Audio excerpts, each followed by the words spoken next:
Hola a todos, aquí Murasaki. Quisiera hacer una advertencia porque si se fijaron en el título del video, pues estaremos hablando de un tema que muchos podrán considerar delicado.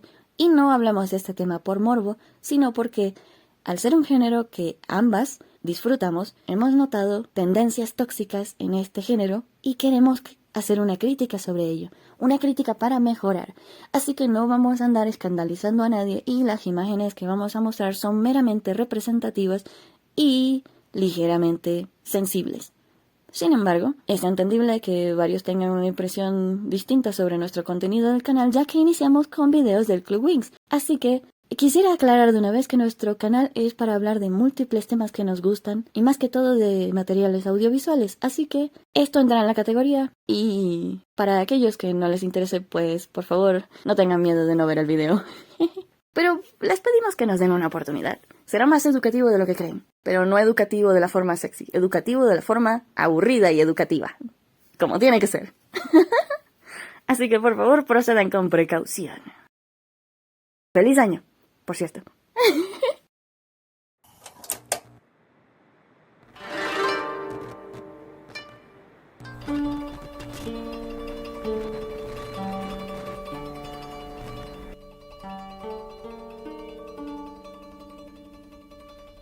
Desde la antigüedad existen cantidad de obras e incluso múltiples mitos homosexuales o de naturalezas horizontales muy extrañas.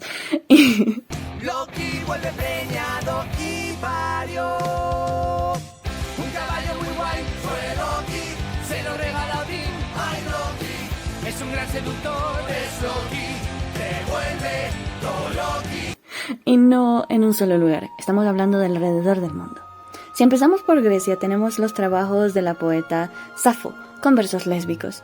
Y pues todos los ya conocidos mitos en donde Zeus hace de las suyas con hombres y mujeres también. A muchos hijos engendró y con ellos también mojó.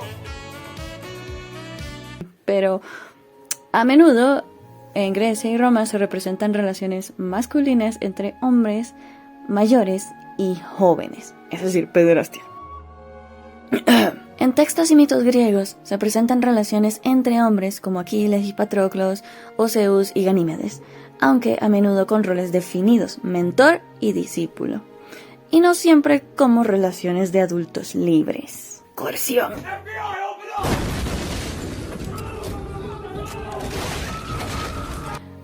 En Japón también vemos esta clase de prácticas de adultos con menores de edad, principalmente en monjes con prácticas rituales en templos, porque yacer con un niño tiene algo relacionado con la divinidad, lo cual es terriblemente asqueroso. Pero también tenemos que en varias culturas estas prácticas íntimas con el mismo sexo se definen con un doble estándar. En Roma y Egipto, las relaciones masculinas eran toleradas si el hombre asumía el rol activo, es decir, la penetración. Pero había un estigma hacia el rol pasivo, visto como no viril, como algo impuro, con mitos como los de Set y Horus. Set se la comió su salsa. Yeah, yeah, yeah, yeah, yeah. No es salsa. Yeah, yeah, yeah, yeah, yeah. Tal parece que en Mesoamérica estas relaciones eran vistas de forma más natural o de forma menos problemática.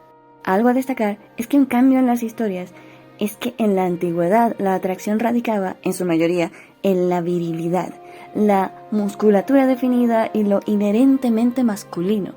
Pero tras la opresión y censura ejercidas por la Iglesia durante siglos, podemos ver que eso fue cambiando a elementos más sutiles, lo que nos lleva a dos puntos muy importantes. Que varias obras incluían un subtexto homosexual, para no ser condenados abiertamente, para que no les cayera la censura. Es decir, inició el auge del secretismo e interpretaciones, lo que me hace creer que nos llevó a la actualidad, donde en las obras literarias y audiovisuales tendemos a encontrar elementos que para nosotros dejan muy claro que ciertos personajes están en realidad enamorados, aunque nadie lo dice abiertamente, y algunas obras rozan directamente lo obvio. Sherlock, te estoy viendo, Naruto. Y el otro punto es la heterosexualización de impulsos homosexuales, por llamarlo de algún modo. Al empezar a ver personajes masculinos con características muy femeninas, suavizando sus facciones o justificando la atracción, pues tienen los rasgos de una mujer, lo que explica por qué se sienten atraídos. Es como el típico argumento que surgió cuando los femboys o los trapitos empezaron a volverse populares, en el cual los hombres supuestamente heterosexuales decían que me gusten los trapitos, no quiere decir que yo sea gay. Estás plenamente consciente de que es un hombre, pero te sientes atraído hacia los rasgos femeninos que yacen en él y aún así no te vas a detener para hacer cosas horizontales con esa persona. Discúlpame, pero tienes que revisarte. Lo que en la actualidad es la principal justificación de estas atracciones. También la tendencia que vemos en el presente de feminizar y suavizar personajes masculinos para que a nuestro concepto encajen mejor en el rol pasivo. Eso sucede más en los fanfics, en el cual tomamos a algún personaje con características masculinas estándar, no necesariamente tóxicas, o incluso personajes masculinos muy masculinos, pero al verlos en estos fanfics o doujinshis o cualquier material fanon, sus características físicas han sido cambiadas, suavizadas, para que encajen en ese rol pasivo.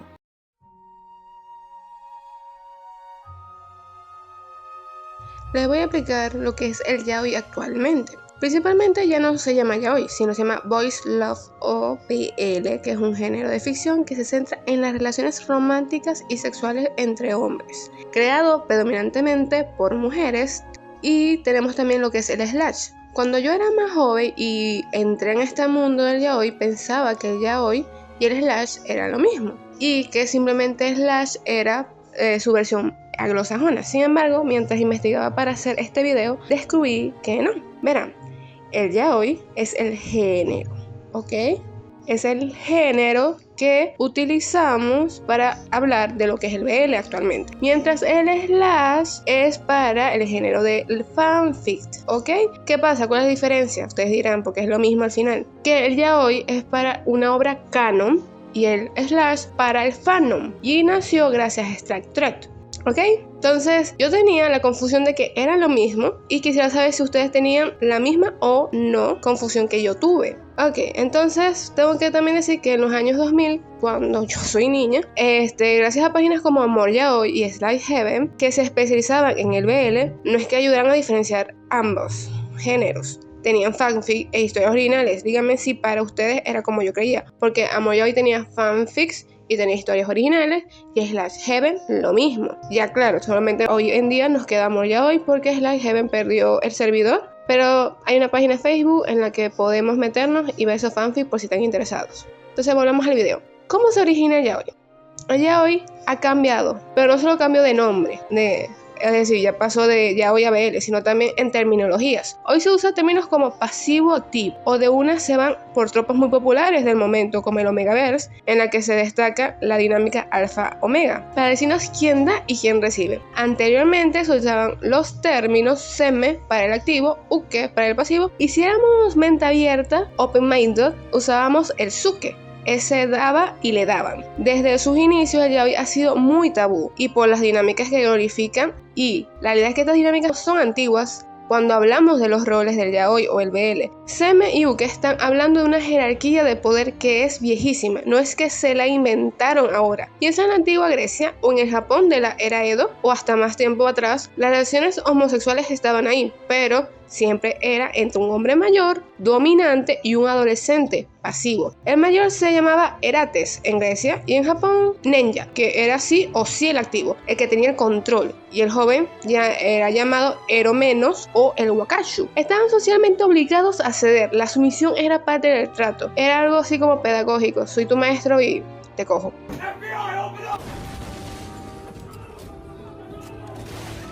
Algo así. Esa es la raíz de los roles que usamos hoy. El seme es heredero directo de este hombre mayor dominante y el uke es el heredero de ese joven pasivo que no sabe nada de la vida. Solo que en la ficción lo romantizan, claro.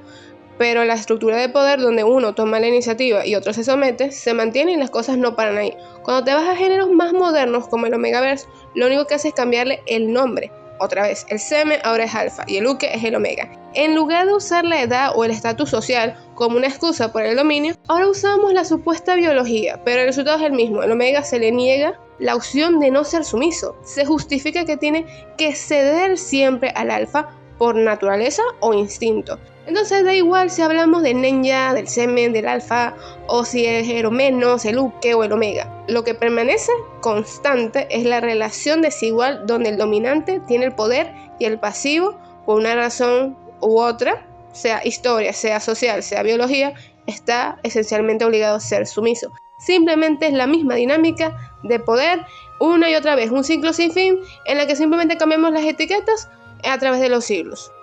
Esto causa unas fricciones entre las fuyoshis, las que quiero decir son las chicas que leen y escriben yaoi o BL, y la comunidad LGBTI, por varias razones, y no es como que no tengan la razón. Primero, es justamente estas dinámicas de poder que ya expliqué. Al basarse de esas dinámicas tan desiguales del semen, el uke, el alfa, omega, en realidad no están representando relaciones homosexuales reales o saludables. Lo que se ve es una estructura de poder heredada del heterosexismo, es decir, que el activo es el dominante, el que inicia, el pasivo sumiso que es protegido, pero con dos hombres. Esto frustra mucho porque parece que la única forma de tener un romance homosexual en ficción es replicando esos roles tan rígidos y desiguales.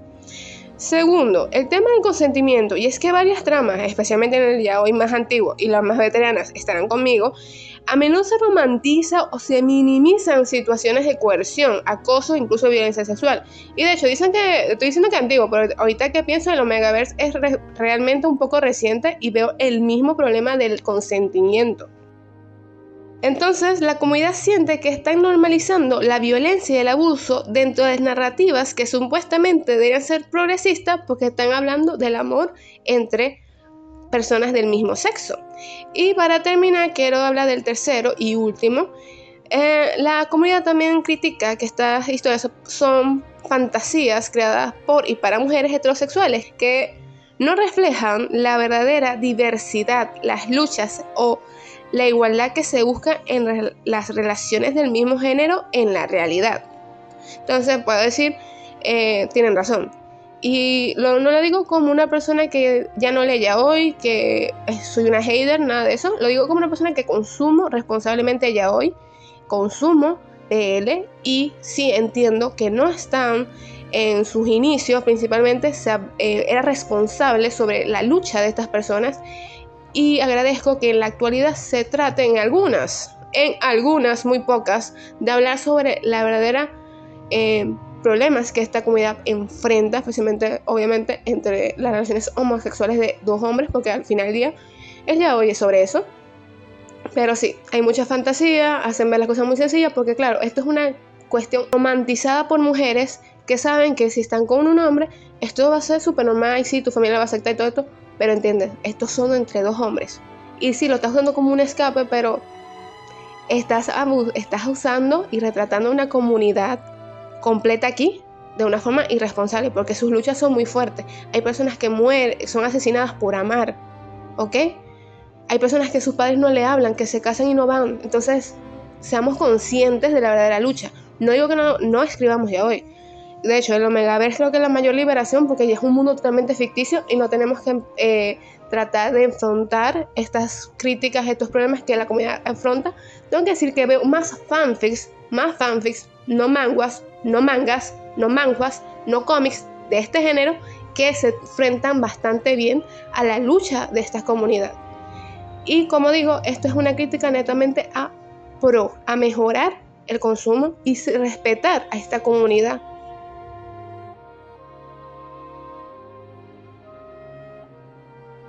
Entre los estereotipos tóxicos están los que son propios de cada personaje y los que afectan a toda la historia, y los podemos separar en categorías. El físico. El activo es alto, musculoso o atractivo o todo eso junto. El pasivo es esbelto, femenino o muy delicado, de ojos grandes, físicamente débil o todo eso junto. Que si bien existen personas así, este estereotipo se ha establecido como la norma, el ideal. Todos deben ser hermosos de físicos y características estándar. como el estereotipo de hombre y mujer de los 50, lo cual es ridículo. La edad. Este es uno de los aspectos más problemáticos, pues en casi su totalidad las historias que incluyen una diferencia de edad, el mayor ocupa el rol del activo y el menor el pasivo. Y con preocupante frecuencia el pasivo resulta ser menor de edad. Este factor va de la mano del estatus o posición de poder, en la que el activo tiene alguna autoridad sobre el pasivo, ya sea económica, legal, biología ficticia, laboral, religiosa o moral. El líbido. Aquellos que reciben suelen tener una mentalidad inocente o bien romántica, pero con rareza vemos que alguno llegue a ser pervertido o incluso seguro de su sexualidad. O si no, serán vistos como perras sucias y ninfomaníacas, viendo cómo reaccionan con timidez, inseguridad, ilusión o sumisión ante los actos horizontales. Mientras que los que dan duro contra el muro, lento contra el pavimento. Es decir, son seguros, tienen toneladas de experiencia, no sienten pena de ninguna de las prácticas que realizan, siempre están listos para glasear la dona, es como si fueran actores profesionales de película más 18. Estos clichés no son los únicos, por lo que casi siempre vemos a un papucho fornido dominante listo para el acto con poca o nada de vergüenza, como para actuar en un lugar público o poco privado, y un joven dócil, grácil, frágil y que debe considerarse afortunado de tener semejante portento de macho guapo, y sus quejas de no querer actuar son solo berrinchitos porque en el fondo sí quiere y ambos son felices. Es decir, ¿qué rayos es eso? Porque algo tan dañino y estereotipado es tan popular y aclamado como erótico y o romántico. Debido a que con frecuencia vemos personajes que consideramos tienen una química excelente en pantalla, o en las páginas de un libro, o en cualquier otro material, entonces procedemos a usar nuestros increíbles poderes detectivescos y desbordante imaginación como si fuéramos una combinación entre Sherlock Holmes y MacGyver, y con el más mínimo adjetivo positivo entre estos personajes y un clip y un atracazo artístico, y probablemente mucha pega, hacemos que sentimientos románticos y una relación surjan entre ambos personajes y pasamos el resto de la saga viendo señales de cuánto se aman porque es muy obvio. Que por cierto, estos niveles de obviedad pueden variar según la trama, pero del resto simplemente es asumir que está allí. Como resultado de que este romance solo está en nuestra mente y nunca se concreta en la realidad, esto resulta frustrante. Por lo que con frecuencia podemos ver que fanfics, doujins, fanart o cualquier otro material elaborado por fans recurren a las situaciones más rápidas y fáciles para que los eventos que ellos desean se materialicen, ya sea que tenga sentido o no, o que recurran a forzar a alguno de los personajes a las actividades horizontales. Es por ese deseo de que finalmente ocurra algo. Pero no hay que romantizar actos de violencia. Existen buenos productos hechos por fans que no recurren a estos tropos. Así que, ¿cuál es la necesidad? Cuando hablamos de materiales originales, esto no mejora.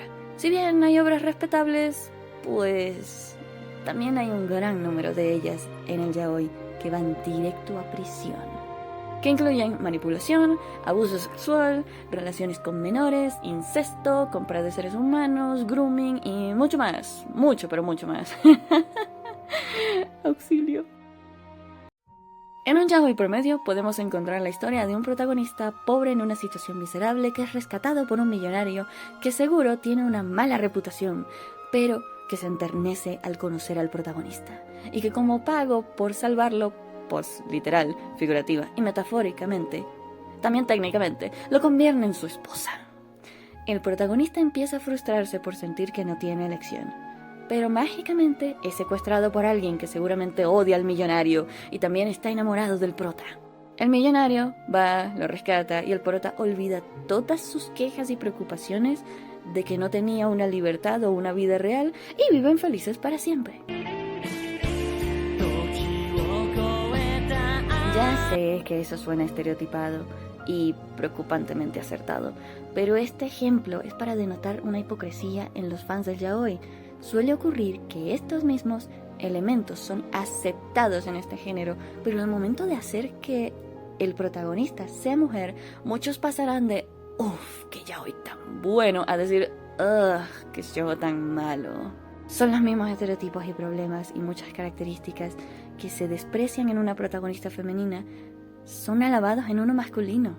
Es decir, la chica tímida que parece de papel porque es ridículamente frágil, que se siente inferior a otras más guapas y cree que su crush nunca se fijará en ella, con actividades favoritas como hornear postres, ir a la moda u otras cosas femeninas, pues resulta aburrida, obvia, machista y estúpida por no tener el valor de ir tras de su crush, y en caso de buscarlo activamente, termina siendo una tonta que solo piensa en un chico. Oh, pero el protagonista de un yaoi con las mismas características es un personajazo que es increíble, carismático, y si es tímido y no dice ni pío por los nervios, resulta tierno. Y no es un problema porque el seme sabe exactamente que eso significa sí a todo, vamos pa'l cuarto. O en caso de no perseguir a su crush, no es patético, sino trágico, porque es que tiene miedo de ser considerado asqueroso por su crush, ya que ambos son hombres, que hoy es un miedo real. Pero se le justifica como la única razón posible, que tú dices, sí, él está en todo lo correcto, tiene derecho a ser cobarde, pero la chica no. Que la chica tenga miedo al rechazo es intolerable. Todos tenemos miedo al rechazo, y depende de nuestras circunstancias el nivel de miedo que tengamos, pero tener miedo al rechazo es normal. ¿Por qué existe este doble estándar? ¿Por qué las fantasías femeninas se reflejan en el yaoi sin ser tan brutalmente criticadas como en otros géneros?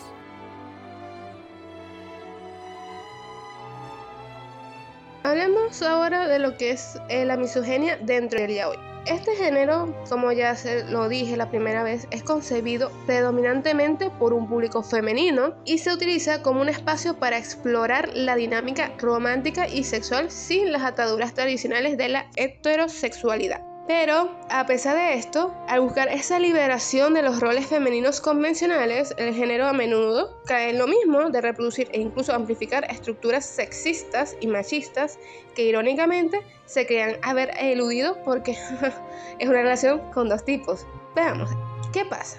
Esta misoginia opera mediante la situación de que la mujer como un objeto de estigma, no mediante su verdadera anulación. ¿Cómo es esto? Se observa una marcada tendencia a devaluar y condenar a los personajes femeninos a roles secundarios, que es a su y para tener importancia tiene que ser la rival, obstáculo, una expareja, normalmente la ex tóxica o que le fue infiel o que lo dejó mal, siempre es negativo y son muy simplificados y despojados de complejidad, sirviendo meramente como el fondo moralmente inferior contra la pureza y el atractivo del uke. Esto todo para que obviamente nuestro protagonista uke pueda brillar. Además tenemos que hablar que hay un doble estándar dentro de el yaoi. Se manifiesta no tanto en el género como en la fanaticada. ¿Cómo es esto? Hay un doble estándar aplicando a los rasgos de personalidad. Observamos un claro contraste en el juicio de la torpeza y la inocencia. Cuando una figura femenina en cualquier narrativa encarna la torpeza, las propias fuyoshis dicen, y es rápido y es claro, es una tonta, o es una molesta, o es una ridícula. Esta imperfección que justifica el desprecio o la eliminación de un personaje femenino de una trama. Sin embargo, ese mismo nivel de torpeza, esa ingenuidad, esa fragilidad, cuando las trasladamos a un personaje uke, miren, ahí todo cambia. La narrativa lo eleva a un rasgo de pureza y encanto. La torpeza ya no es un defecto. Es más bien un signo de candidez, de un gesto adorable, una manifestación de la inocencia que debe ser bien protegida por el seme. De este modo, su lentitud o su falta de mundo, por así decirlo, es algo así como una virginidad emocional. Porque, de paso, los ukes siempre van a ser vírgenes en todos los aspectos, ¿oyeron? Convirtiéndolo en un tesoro que no solo se perdona, sino que se exige para legitimar al seme y su posesividad. Hablemos también de lo que es la belleza, porque es que, una de las críticas a los personajes femeninos es cuando son muy bellos. Se tildan como irreales, tóxicos, que se le acusa incluso de perpetuar estándar de bellezas inalcanzables. No obstante, de manera casi mágica, si el uke es poseedor de una belleza inmaculada, esto se debe celebrar sin crítica. Ojo, que también tiene estándares el semen muy altos y estúpidos para mí. La descripción corporal del uke es de hecho un estándar corporal masculino igualmente irreal y tradicionalmente tóxico, o también se le considera como desempoderador. Estas características son las mismas que en un mundo real se asocian a ser menos, entre comillas, hombre o menos dominante. La diferencia radica en que el público acepta y aplaude estos estándares solo porque el cuerpo que los encarna está fuera de lo que sería el cuerpo femenino. Lo que presenciamos es que al transferir los rasgos que consideramos defectuosos y los comportamientos y las estéticas del cuerpo femenino que nos causan problemas, por así decirlo, cuando lo colocamos en un cuerpo masculino son elevados a virtudes muy deseables en este cuerpo masculino feminizado. Entonces Luke se convierte así en el reemplazo privilegiado que puede manifestar los defectos más criticados de la feminidad y los estándares tóxicos sin pagar el costo social o moral que el propio público femenino impondría a un personaje femenino. En esencia, el yaoi popular establece que los defectos y las debilidades solo son tolerables y romantizadas cuando se despoja del cuerpo y del contexto de la mujer, dando como resultado un género que rechaza a su propio género, mientras idolatra un ideal de feminidad descorporalizada y exenta de culpa. Hablemos de un caso que es reciente, que de hecho aún está ocurriendo. En la funa a TN, o cancelación como la quieran llamar, que TN le está pasando en TikTok. Este fenómeno se ocurre de que ya las personas hacen chistes sobre cuando TN hace tal cosa, pero no puedo decir nada porque el CEO me mata. O cuando el perro de TN desaparece, y el CEO me ve porque soy china. O cosas así, en el que vemos como TN, esa ingenua que se viste con lo primero que viene. Creo que esto lo empezó una chica en el que siempre decía: cuando me esforcé 10 años en la empresa y viene TN con su moño y con lo primero que tenía en su armario, que por cierto siempre es algo muy exuberante,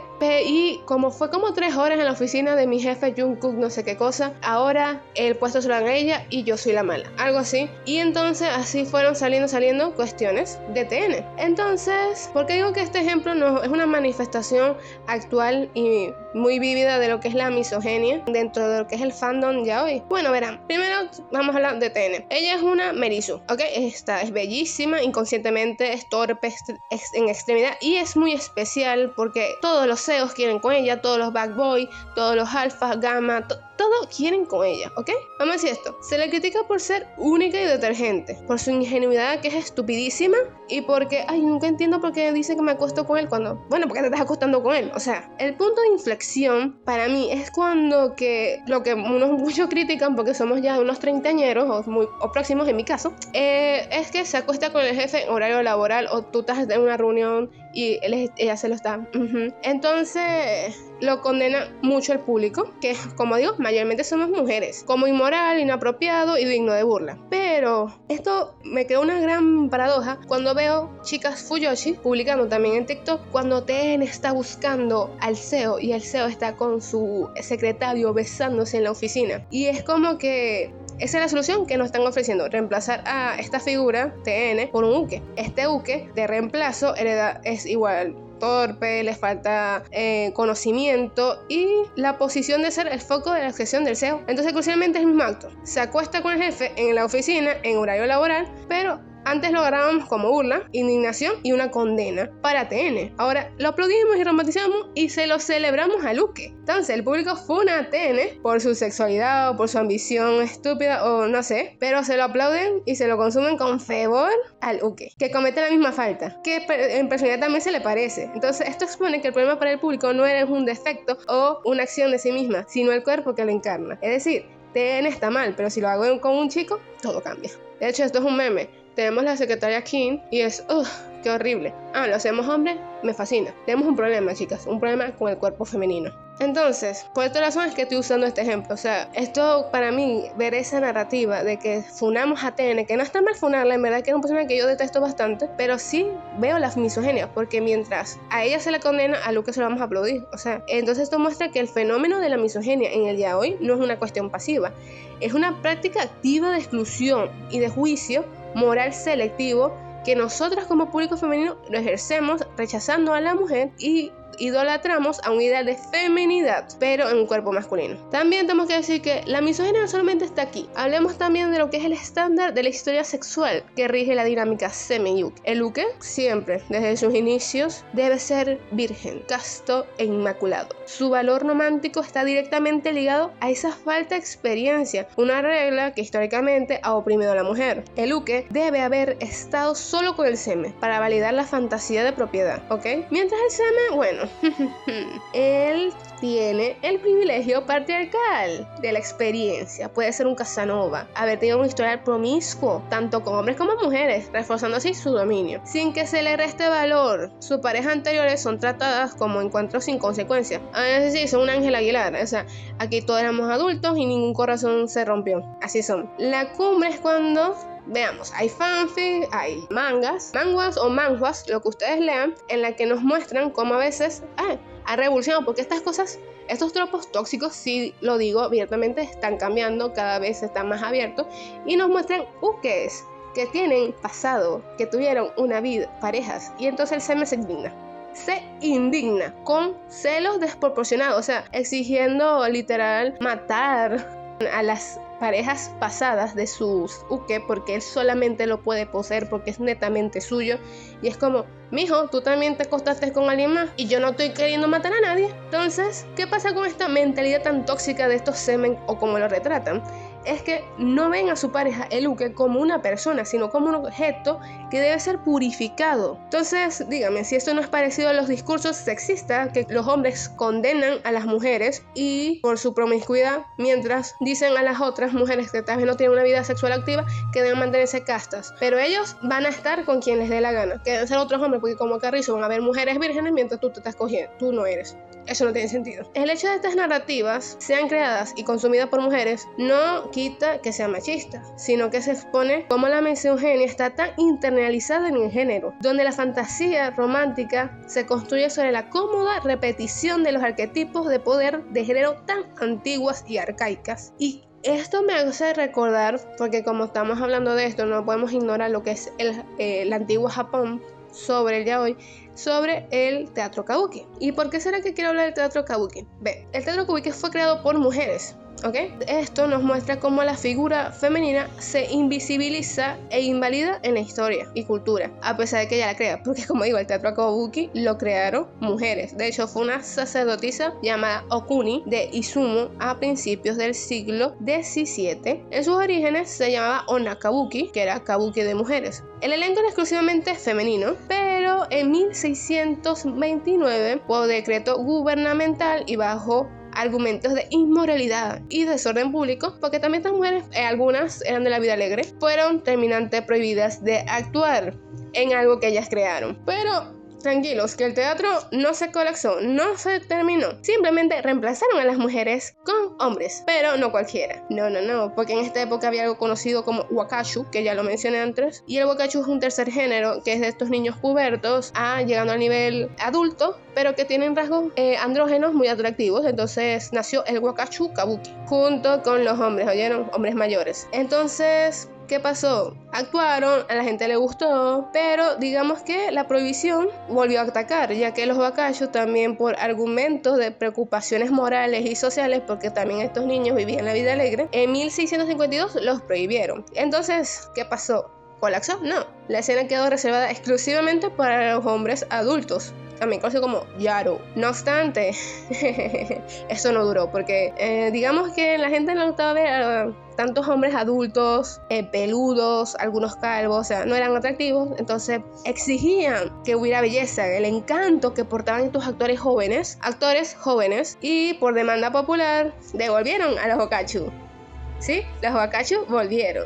Pero ¿saben quién no volvió? La mujer que la creó. Las mujeres que dieron vida y empezaron esto nunca pudieron volver en los tiempos de la era Edo. Entonces, se modificaron varias veces y sin embargo jamás volvió la mujer. Pero, ¿qué importa? Tenían hombres jóvenes para satisfacer el encanto y belleza, sin atacarse la moralidad, porque el problema siempre es la mujer, no un hombre que no se sabe controlar. Entonces, quiero que vean cómo la misoginia cultural, la belleza y la sensibilidad asociada a lo femenino solo son aceptadas y válidas infravaloradas en la alta cultura cuando son aportadas y controladas en un cuerpo masculino. La mujer es considerada demasiado peligrosa y arriesgada, mientras su belleza y sus roles se transfieren a los hombres sin ningún problema, porque es que en ellos es mejor. Entonces vamos a decir que aquí, pues para mí es un génesis de que como el arte se sostiene con la idealización de lo femenino, pero a través de la erradicación de la feminidad en la vida real. Entonces, esta invisibilización histórica de la mujer en su propia creación es un precedente de cómo la sociedad ha tendido a despojar a las mujeres en todo. Y esto no es diferente en el yaoi. Consumimos yaoi, quiero ver historias de dos tipos besándose. No quiero saber de mujeres. Eso es problemático. Sí, es problemático. ¿Por qué? Porque no puedo tener su mejor amiga. ¿Por qué no puedo ser yo el cupido que está allí? Y no solamente ser el cupido o ser la mejor amiga, tener una vida propia. Esto pasa en algunas ocasiones en las telenovelas, en las que tenemos el mejor amigo, la mejor amiga, y tenemos su propia subhistoria y subtrama que me interesa igual o hasta más que el protagonista. Es algo común. ¿Por qué no podemos decir el yaoi así? Y no crean, como digo, soy consumidora de yaoi y voy a hablar de los yaoi que sí me llaman la atención, que sí creo que valen la pena y que espero y aspiro que tuviéramos más, porque la cuestión aquí es que esos tropos tóxicos netamente son dañinos, solamente dañinos, que nosotras decidimos romantizar más porque son dos hombres. Y no, chicas, un hombre mayor con un niño de 15, un menor de edad, no es romántico, es tan pedófilo como cuando es una niña y un hombre adulto, ¿ok? Nada romántico. Con todo esto que he dicho, posiblemente dirán, esta persona no es fan de yaoi, lo odia. Y no odio yaoi, de hecho aún hoy consumo yaoi. Pero no porque me guste algo, no puedo ser crítica o ver los defectos de esta, ¿ok? Es como no darte cuenta que tienes un problema cuando te gusta algo así como Killing and Stalking y decir que hubo amor. O sea, creo que personas...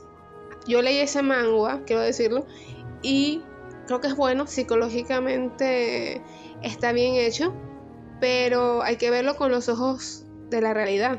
Ahí nunca hubo amor. Entonces el problema es que cuando normalizamos lo que es no consentir, las dinámicas de poder, es que vemos ese tipo de historia y decimos, ¡ay, qué amor!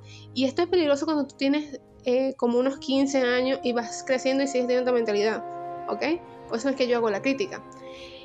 Y yo sé que mayormente y lastimosamente muchas historias que llegan a televisión, que se le hace adaptaciones, sea con personas, sea anime, lo que sea, normalmente son historias muy, muy tóxicas cuando tenemos muy buenas historias y de verdadero amor, sanas, pero hay algunas que sí han logrado y eso muestra cómo hay un público que quiere el cambio, o sea que en verdad se perturba sobre lo que se mostraba antes, y por eso quiero recomendarles algunas producciones que yo creo que son geniales y que rompen estos estereotipos de roles de poder, estas cuestiones sociales que nos presentan el yaoi cuando uno ingresa, y es empezando con Cherry Magic. En Cherry Magic nuestro protagonista es un chico de casi 30 años, o sea, está a punto de cumplir 30 y es virgen. Y entonces aquí en la historia se nos desarrolla que hay un refrán que dice que si tú eres virgen y llegas a los 30, desarrollas un poder.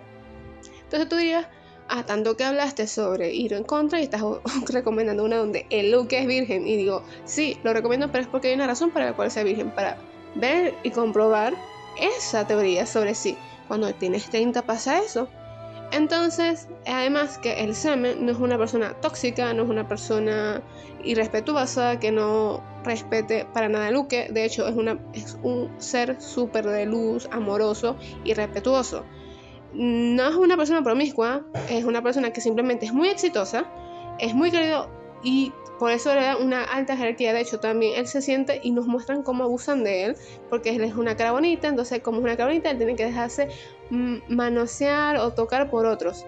Y él es el activo, ¿ok? Nos muestran un lado vulnerable de un activo y es muy lindo porque hay que entender que cuando somos pareja, no es que una persona está por encima del otro y tampoco es que una persona es la única responsable en proteger, no.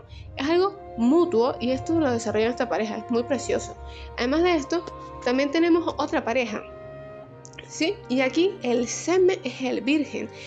es el mejor amigo de nuestro protagonista, es un escritor que escribe novelas románticas, pero nunca tiene una relación amorosa, entonces él es literalmente virgen, tanto física como mental y emocionalmente. Y tenemos a nuestro chico, que es un poco más joven, pero con mucha más experiencia, entonces tiene más mundo que el escritor. Entonces creo que le ayuda mucho al escritor a crecer, a madurar, y obviamente ellos tienen una relación un poco, podemos decir, de estatus, porque el escritor tiene mucho más éxito. Sin embargo, creo que hay que ver el espíritu luchador de Luke, porque en las yaois antiguos, tú eres exitoso, entonces tú me mantienes, tú haces todo. No, el Luke sigue teniendo su vida, quiere seguir siendo bailarín, ser idol. Él nunca renuncia a su sueño, y eso es algo que hay que ver y apreciar, ¿ok? Entonces también quiero recomendar otro, que es Kieta Hatsukoi. Esto es de secundaria. Me gustó mucho porque principalmente respetaron las edades, o sea, no hubo un debut o algo así de muy jovencitos, sino más bien se respetaron las edades y el crecimiento emocional, mental de nuestros protagonistas. Toda la historia inicia con nuestro protagonista que se equivocó y pensó que su crush le gustaba a otro tipo, y sin darse cuenta, porque lo vio en su borrador, y justamente le decidió prestar el borrador que le había prestado su crush al crush de ella, o al que él cree que es su crush. Y hay una gran confusión, y el chico supone que el chico, nuestro protagonista, gusta de él, ¿ok? Nuestro protagonista es obviamente el Luke. ¿Y por qué lo recomiendo? Además de que hubo respeto en que fueran personas de la misma edad en la secundaria, donde no hubo un crecimiento sexual o mental demasiado grande, sino que se respetaron las edades, también es el personaje femenino. Esta crush de nuestro protagonista no queda ahí en crush y ya. No, de hecho se vuelven mejores amigos. La chica le ayuda mucho a crecer, le da confianza. Además de eso, ella también crece durante todo ese tiempo. Ella tiene su propia historia, su propia misión, sus propias metas durante toda la serie. No solamente es ser la mejor amiga o ser el crush o ser una dificultad, no. De hecho, cuando él supone que le gusta el mismo tipo, se lo dice, y ella no se pone ni brava, sino que se ponen a hablar y decir las cosas que le gustan a los dos de ese chico, y al final obviamente va a pasar algo que no les voy a decir porque más que quiero que la vean, es muy hermosa, pero la cuestión es que no hubo, que eres un homosexual y lo pateas, él será mío, no, nada de eso. Es una chica que razona, o sea, somos adolescentes, es obvio que vamos a pasar por esto, y bueno, yo tampoco me la voy a confesar y tú no lo vas a hacer, entonces vamos a mirarlo y ya. Y después se vuelven mejores amigos. O sea, tan lindo que tú pases de un crush a ser amigo, es algo muy bonito, en verdad. Y esta chica, como digo, no solamente quedó siendo la mejor amiga o la que fue el crush, sino que tiene su propia historia de una chica que se quiere superar, una chica que se vuelve valiente, una chica que dejó su timidez o su miedo a ser rechazada, a expresar su amor. O sea, es demasiado hermoso. Y es un personaje femenino, y como digo, los personajes femeninos casi nunca tienen un verdadero desarrollo en los BL, y es como que ¿por qué? Porque la pareja principal son estos dos chicos. Hay muchas series, novelas en las que se desarrollan los personajes por igual. Esto no es una excusa. Eso solamente muestra una pobre redacción, una pobre narración dentro de una historia. Porque no porque tú narres bien a un personaje secundario les va a quitar a tu pareja. Si eso pasa es porque tu pareja tiene problemas, no por el personaje secundario, ¿ok? En otra cuestión también, y es como un placer culposo porque es que no los aguanto, es Amor en el viento, que es muy popular, tiene su versión tailandesa y su versión japonesa. Los personajes se llaman, incluso sé sus nombres, Payu, Rei, Sky o Kai, si ves la versión japonesa, y está Prapai, y no me acuerdo cómo se llama en japonés. La cuestión de esta serie, y que lo considero algo culposo, es principalmente Rei es alguien que comete errores todo el tiempo, es ridículo, o sea, lleva la ingenuidad a un nivel ridículo, mucho como TN. Y sé que si fuese femenino, en vez de que la funa hubiera sido enorme. Creo que son muy oportunistas, pero igual me gusta, placer culposo. Y obviamente es la cuestión de poder. La diferencia no es tan grande, pero hay que decir que Rei está pensando estudiar mientras ya Payu está graduado. Así que hay una gran diferencia. Vamos a decir que son como 20 a 25 años. son etapas diferentes de la vida, mi amor, como lo quieras ver, etapas distintas. Y mira, no tienen creo que cumplen 1 año y están viviendo juntos. Cuando vuelvo, Rey es universitario y creo que es que crece muy rápido y bueno, no se respetan las edades, a diferencia del hermoso Hatsukui Kaoi, aquí no se respetó. Y bueno, muy oportunista y al mismo tiempo creo que no hubo respeto desde el principio por parte de Payu por Rey. Y está el otro caso, que está Kai o Sky con Rey. ¿Qué pasa con esta historia? Primero, creo que la creadora, que es tailandesa, no sé su nombre, disculpen, hizo el personaje Sky, que es una persona que abusaron de él, ¿ok? Íntimamente, fue algo grupal, el pobre quedó traumatizado y a pesar de que cuando vemos la primera mitad de la historia no se trata ese tema, cuando se trata ya de la historia de Sky, en vez de que lo desarrollan muy bien, al menos creo que lo desarrollan mejor en la tailandesa que en la japonesa, pero la japonesa tiene su encanto. Y me encantó eso, ver a una persona, ver cómo aquí algo BL nos habla del abuso masculino, ¿ok? Entonces, en vez que se lo aplaudo. Lo que sí es que muestran una realidad. No todas las víctimas de violación no van a tener problemas para tener otra vez intimidad. Pero sí que como que romantizamos mucho lo que es Prapei, de que prácticamente lo chantajea en la versión tailandesa para tener relaciones. Y Sky, mira, me vale, lo hacemos y ya porque ya creo que el pobre está medio destruido. Y solo porque le gustó, es que lo sigue buscando. Y no acepta un no. Y aquí veo algo tóxico porque a pesar que Prapei después mejor y todo esto, no aceptó el no. Y no es no, chicos. Entonces, eso también pasa si eres rico y millonario. Además que, en verdad que en esta parte, si bien me gusta mucho que desarrollen lo de Sky de una forma muy genial la versión tailandesa, el personaje de Prapei en la versión japonesa es mucho mejor. Primero, nunca chantajea de alguna forma en su caso Kai, y además de eso tampoco es un nepo baby, que eso sí lo pasa en Prapei. Él sí trabaja, sea de sus padres todo, pero él sí trabaja. Prapei literalmente se sienta, no hace nada y después sale a buscar a Sky. Creo que eso también me gusta mucho del personaje. Entonces, es un placer culposo porque hay muchos defectos, pero también tiene cosas buenas. Me gusta el hecho de que también, vuelvo, con Sky no solamente vemos lo que es una representación del abuso masculino, también es un uke que tuvo actividad sexual, porque antes de ser abusado ya él tenía una pareja y entonces era activo con esta persona. Y no es como que Prapei tenga una rabia, un rencor porque es que alguien estuvo con Sky. El problema aquí es que abusaron de él y eso sí le duele y busca consolarlo. Él nunca buscó matar o hacer algo a los abusadores porque él quería era sanar a Sky. Ahora que los abusadores, spoiler grande aquí, los abusadores quieren volver a abusar de él y es cuando Prapei actúa, eso es otra cosa, porque es que es forzado él solamente quería sanar a su buque. Entonces creo que ahí muestran, a pesar de que me molesta al principio, en verdad es que sí veo que él crece y respeta a Sky. Y vuelvo, por lo menos en esa pareja en particular yo veo mucho crecimiento personal a diferencia de la primera, porque sí los considero bastante inmaduras Payu y a Rey, especialmente como se inicia, y no veo madurez en ningún momento de Rey y es castrante, o sea, me parte la madre y no son celos. En vez que a veces yo veo porque es lindo, es precioso, pero no lo aguanto. Y es por eso que lo considero como un placer culposo, que tenga muchos defectos, pero al mismo tiempo tiene cosas que medio me gustan y las sigo viendo. Como digo, me sé los nombres. Vean que los demás no pude ser nombres porque es que no se me quedan. Los he visto dos veces y creo que 3 veces he visto Amor en el Viento, la versión tailandesa, Love in the Air, la versión tailandesa, y Love in the Air Koi la he visto 2 veces.